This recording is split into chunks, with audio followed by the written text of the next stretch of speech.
불로 드러날 우리의 공적이라는 제목으로 하나님 말씀을 나누고자 합니다. 죄에 대하여 피 흘리기까지 싸우는 자에게 반드시 하나님의 상이 있다는 겁니다. 그래서 우리의 인생의 목표는 이 땅의 상이 아니라 하늘의 상이 되어야 한다고 말씀을 드렸죠. 하늘의 상은 이 땅의 무엇과도 비교할 수 없을 만큼 가치가 있다고 합니다. 인간의 욕심은 끝이 없다고 하죠. 성경에도 기록되어 있듯이 인간의 욕심, 그 욕심이 뭘 낳아요? 욕심이 죄를 낳고 그 죄가 또 무엇을 낳죠? 사망을 낳느니라. 이해하셨죠? 이게 이 땅의 상의 원리예요. 우리는 그 상으로 족할 수 없어요. 영원한 만족, 영원한 기쁨, 영원한 감사? 아니요. 이 땅에서 얻어지는 보상과 어떠한 목표라는 것을 우리가 얻었을 때는요, 그것으로 족하느냐? NO! 그 상으로 인해서 이 땅의 상급으로 인하여 우리는 욕심을 낳게 되고 그 욕심이 죄를 낳게 되고 그 죄가 사망을 낳게 된다는 겁니다. 이 땅의 모든 상급과 상을 누려봤던 솔로몬이 전도서에서 뭐라고 말하는 줄 아세요? 헛되고 헛되니 모든 것이 헛되도다, 이렇게 고백하잖아요. 자, 그렇다면 하늘의 상은 어떨까요? 사도 바울이 그토록 염원했던, 욕심을 부렸던, 사모했던 그 하늘의 상은 어떨까요? 일단 하늘의 상은 욕심을 낳지 않아요. 욕심을 낳지 않기 때문에 죄가 없고요. 죄가 없으니까 뭐가 없어요? 사망이 없어요. 그게 하늘의 상입니다. 질리지 않는다는 거죠. 무한대의 만족감과 무한대의 기쁨이 있는 게 하늘의 상급이에요. 자, 그렇다면 그 하늘의 상이 구체적으로 무엇인지 우리는 알 수 없어요. 하지만 기록된 거에 의하면 의의 면류관, 충성의 면류관, 생명의 면류관, 의의 세마포, 거룩한 흰옷, 또 하나님께서 예배하신 집, 뭐 이런 것으로 우리가 추정할 수는 있으나 그 외의 것들도 굉장히 많아요. 분명한 사실은 그 하늘의 상은 이 세상 그 무엇과도 비교할 수 없을 만큼 가치가 있다는 거예요. 믿으시죠? 바울은 천국 체험을 통해서 이 상을 봤다는 겁니다. 거기서 사도 바울이 무엇을 받느냐? 하늘의 상을 받다는 겁니다. 하늘의 상급을. 예, 그래서 사도 바울이 이 가치를 보았기에 예수 외의 모든 것을 배설물로 여긴다고 하잖아요. 그렇죠? 그 상을 받기에, 그 가치를 받기에 직접. 그리고 또 뭐가 있죠? 예수를 위해 고난당한 것을 오히려 기뻐한다고 고백하잖아요. 자, 그렇다면 그 하늘의 상을 받기 위해서 어떻게 해야 할까요? 어떻게 사는 것이 하늘의 상을 받기 위한 삶일까요? 우리가 읽은 본문 말씀의 배경을 보면, 간단하게 살펴보면, 사람의 말이 너무나도 많았던 교회, 그래서 분쟁이 끊이지 않았던 교회, 그러한 배경 속에서 바울은 그렇게 난장판인 고린도 교회를 향해서 이렇게 얘기를 합니다. 너희 자신이 교회인 것을 모르느냐? 예수께서 죄로 얼룩진 성전을 허물고 3일 만에 다시 새롭게 재건하신 것을 모르느냐? 이것은 건물을 말하는 것이 아니라 너희를 말하는 것이니라.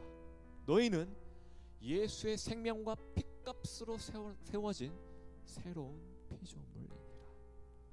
새로운 터, 새로운 교회이니라. 새로워진 터 위에 새로워진 너희의 인생에, 오늘 본 말씀입니다, 금이나 은이나 보석이나 나무나 풀이나 집으로 이 터 위에 세우면, 여기까지요. 여기서 금과 은, 보석은 비유적인 표현이에요. 해석하면 불에 타지 않는 믿음의 삶을 상징하는 겁니다. 이해하셨죠? 가난한 자 또는 병든 자를 돌아보는 삶, 세상의 가치가 아니라 말씀의 가치를 추구하고 따라가는 삶, 예수로 인해 핍박과 모진 고난을 받으면서도 인내하는 자, 나의 사상과 이념을 내려놓고 하나님의 사상과 이념, 말씀의 사상과 이념에 사로잡혀 사는 자, 이것이 금과 은 보석을 말하는 거예요. 이해하셨죠? 다음, 나무, 풀, 지푸라기. 이것은 일시적이고 가치 없는 삶을 상징해요. 예를 들어 눈에 보이는 것만을 쫓는 삶, 하나님보다 사람의 사상과 이념을 쫓는 삶, 오직 세상의 목표와 성공만을 위해 땀 흘리는 삶, 이러한 것들이 나무, 풀, 지푸라기를 말하는 겁니다. 예수께서 3일 후에 부활하심으로 우리는 새로운 피조물, 새로운 교회, 새로운 터가 되었습니다. 그러나 아직 완전한 구원이 이루어지지 않았는데 그 날이 오기까지 예수께서 사랑의 주, 구원의 주가 아니라 심판의 주로 오는 그 마지막 때에 이 땅을 살아가는 저와 여러분은 그 새로운 터 위에 건축을 하면서 살아야 하는데 그 건축 재료를 무엇으로 채우느냐, 이것이 바울이 표현한 부르심의 목적이라는 것이죠. 이것으로 세상이 예수를 주목하는 거고요. 이것으로 복음이 확산되는 거예요. 하나님의 나라와 의가 이것으로 이루어지는 거예요. 어떻게 할 때? 새로운 터 위에 무엇으로 쌓고 살아가면? 금과 은과 보석으로 세워나가면요. 아멘? 그래서 마지막 날에 우리가 부르심의 상을 받게 된다는 겁니다. 반대로 나무와 풀, 집으로 터를 세워나갔다면 예수가 아니라 나를 주목하겠죠. 사람을 주목하겠죠. 또 복음이 아니라 사람의 명예와 능력이 확산되겠죠. 하나님이 아닌 사람의 나라와 의가 이루어지겠죠. 그리고 마지막 날에 엄청난 책망을 받는다는 거죠. 13절 말씀인데 각 사람의 공적이 나타날 터인데 마지막 날에 우리가 그동안 세워온 공적들이 나타난다고 합니다.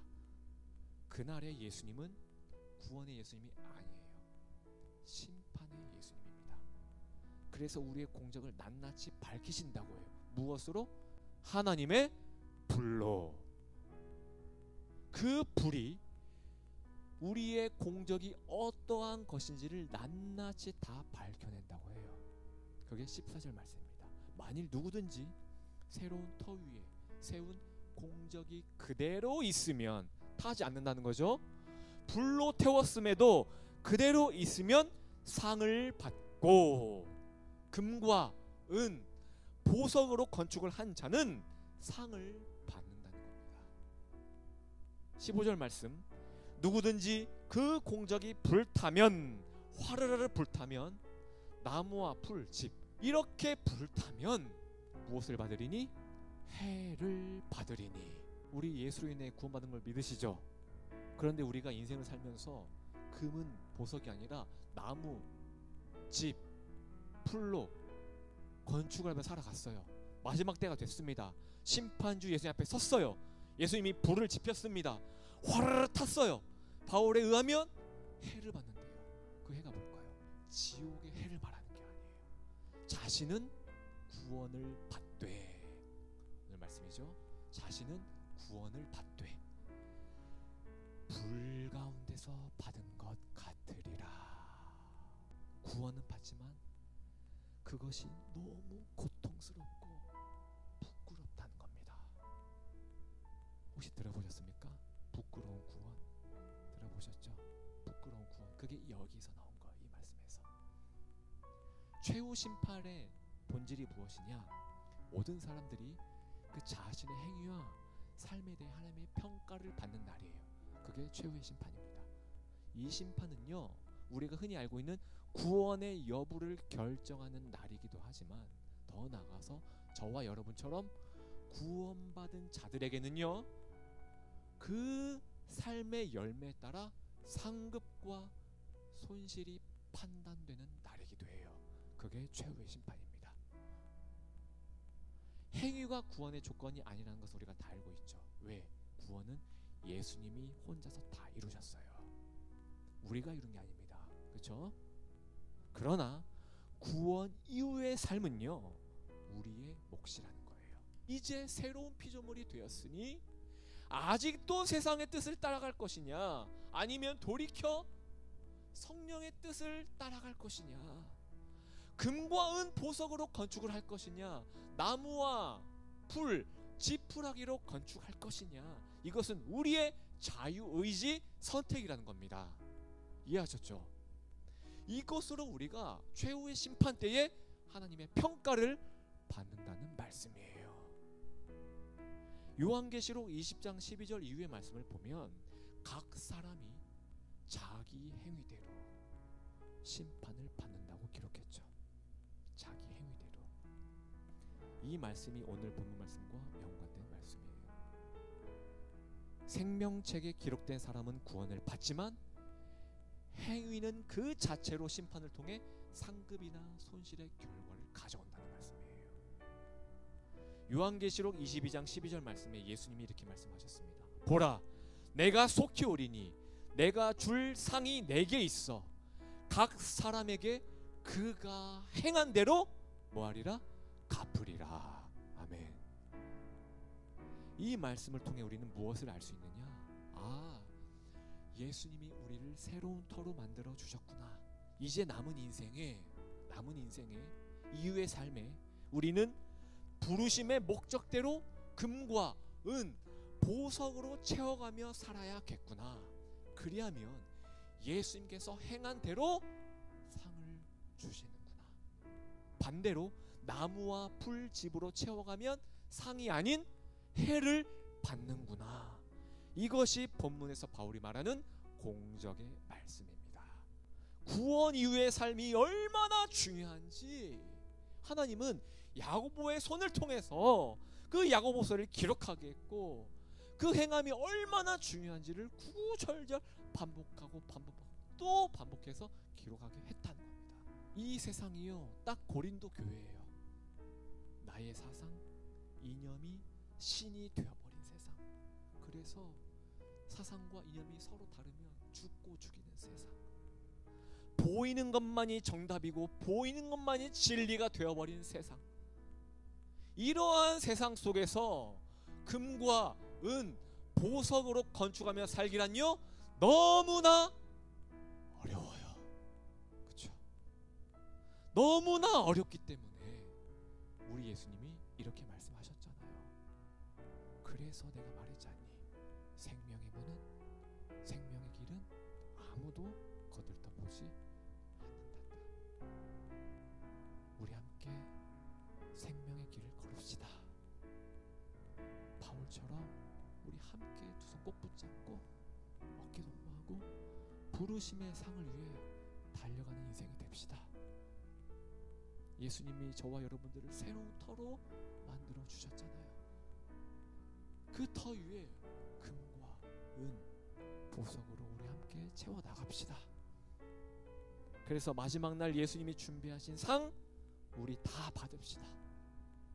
이러한 삶이 되기를 예수님의 이름으로 축복합니다.